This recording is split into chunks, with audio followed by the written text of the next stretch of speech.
അസ്സലാമു അലൈക്കും വറഹ്മത്തുള്ളാഹി. അല്ലാഹു തആല നമ്മെല്ലാവരെയും ദുനിയാവിലും ആഖിറത്തിലും വിജയികളിൽ ഉൾപ്പെടുത്തി തരുമാറാവട്ടെ. ആമീൻ യാ റബ്ബൽ ആലമീൻ. നമ്മളെല്ലാവരും എപ്പോഴും എവിടെയും വിജയികളിൽ ഉൾപ്പെടാൻ വേണ്ടിയാണ് ശ്രമിക്കാറുള്ളത്, അല്ലെ? അതിനു വേണ്ടിയാണ് നമ്മൾ ആഗ്രഹിക്കാറുള്ളത്, അതിനു വേണ്ടിയാണ് നമ്മൾ ദുആ ചെയ്യാറുള്ളത്. എന്നാൽ അല്ലാഹു തആല പരിശുദ്ധ ഖുർആനിലൂടെ ഒരായത്തിലൂടെ നമുക്കൊരു ദുആ പഠിപ്പിച്ചു തരുന്നുണ്ട്. അത് നമുക്കെല്ലാവർക്കും അറിയുന്ന ദുആയാണ്, നമ്മൾ സാധാരണ ദുആയിൽ ഉൾപ്പെടുത്താറുമുണ്ട്. എന്നാൽ അതിന്റെ അർത്ഥം അറിഞ്ഞുകൊണ്ട് നമ്മൾ ദുആ ചെയ്യുന്നില്ല എന്നുള്ളതാണ്.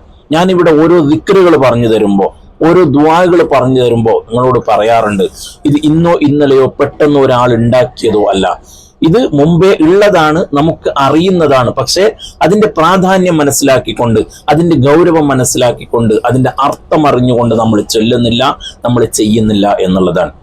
അതുപോലെ തന്നെയാണ് ഇവിടെയും അല്ലാഹു തആല പരിശുദ്ധ ഖുർആനിലൂടെ സൂറത്തു അൽ ബഖറയിലൂടെ 201 ആയത്തായിട്ട് നമുക്കൊരു ദുആ പഠിപ്പിച്ചു തരുന്നുണ്ട്.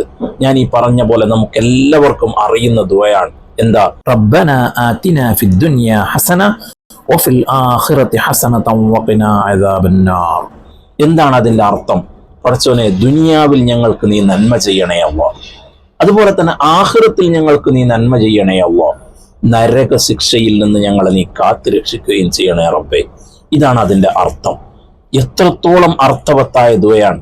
ഇതെല്ലാം ഉൾപ്പെട്ടിട്ടുണ്ട്. എന്താ? ദുനിയാവിൽ ഞങ്ങൾക്ക് നീ നന്മ ചെയ്യണമേ എന്ന് പറയുമ്പോൾ എല്ലാ നന്മയും, നമ്മളെ എല്ലാ വിജയവും ആ ഒരു ചോദ്യത്തിൽ അകപ്പെട്ടിട്ടുണ്ട് എന്നുള്ളതാണ്.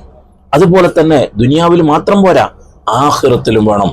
ആഖിറത്തിലും നന്മ ചെയ്യണം എന്ന് പറയുമ്പോൾ നാളെ അല്ലാഹു തആല നമ്മെ ഒരുപാട് ചോദ്യം ചെയ്തിട്ട് ബുദ്ധിമുട്ടിക്കാതെ, ആഖിറത്തിൽ നമുക്ക് വിഷമമില്ലാതെ പെട്ടെന്ന് സ്വർഗത്തിലേക്ക് പോകാൻ, നമുക്കൊരു ബുദ്ധിമുട്ടും അവിടെ ഇല്ലാതിരിക്കാൻ, അതാണ് അവിടെ നമുക്ക് അല്ലാഹുവിനെ നന്മ ചെയ്യണം എന്ന് പറഞ്ഞത്. അതുപോലെ തന്നെ നരകത്തിന്റെ ശിക്ഷയിൽ നിന്നും ഞങ്ങളെ നീ കാക്കുകയും ചെയ്യണേ റബ്ബേ എന്ന് അല്ലാഹുവിനോട് ആത്മാർത്ഥമായിട്ടുള്ള ദുആയാണത്.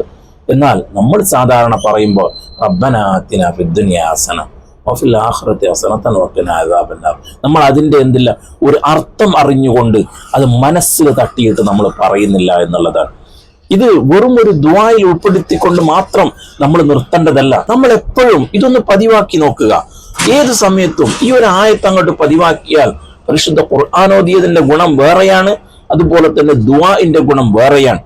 അല്ലാഹുവിന്റെ ഹസനാത്തുകൾ, അല്ലാഹുവിന്റെ നന്മകൾ നമ്മുടെ ജീവിതത്തിൽ ഇറങ്ങുന്നത് നമുക്ക് കാണാൻ കഴിയും.